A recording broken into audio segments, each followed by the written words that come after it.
Hi, everybody. I'm going to start out. Dave told us not to say we'd never done this before unless we can follow the joke.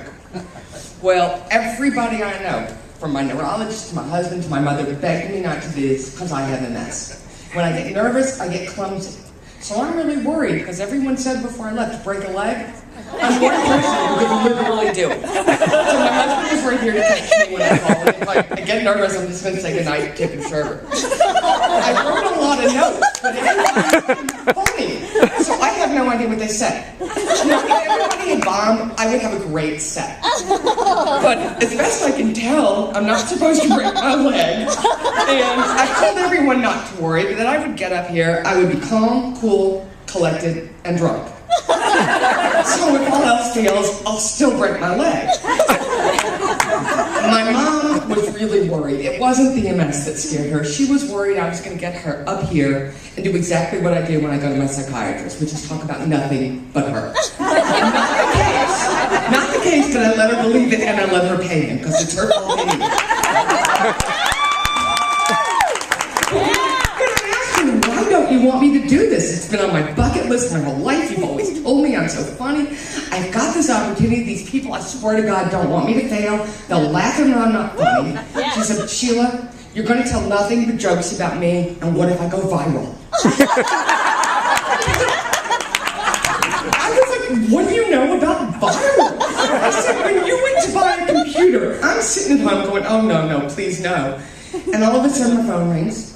And I say, hello, and this woman says, are you Sheila Weinberger, which is what I was at the time, and I said, yes. She said, is your mother Sylvia? And I said, yes. She goes, we need a conference call, I'm from Dell, and she's on the other line trying to buy a computer. I think she needs your help.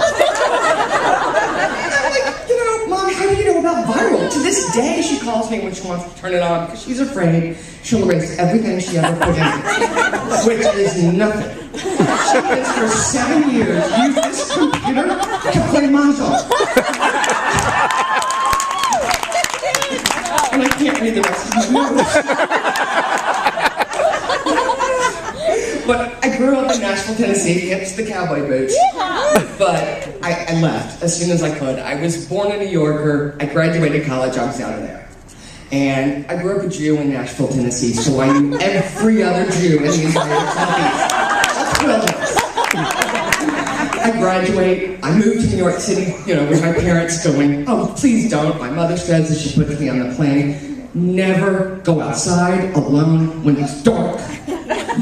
Well, I flew up there and moved up there on a Thursday night so that I could get the Village Voice and find an apartment.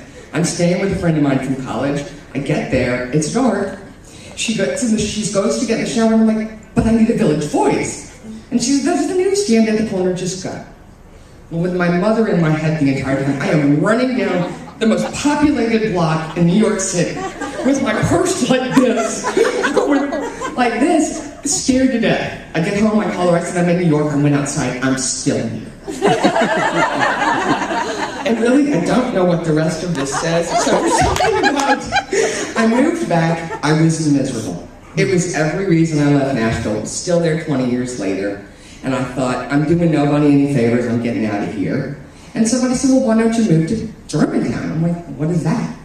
And it's this area, they tell me where it is, and I'm like, excuse me, that's the red light district. No, it isn't. I'm like, okay, I don't want any cracks, so I don't need to go there. I go. It is the coolest 16-block historic neighborhood I've ever seen.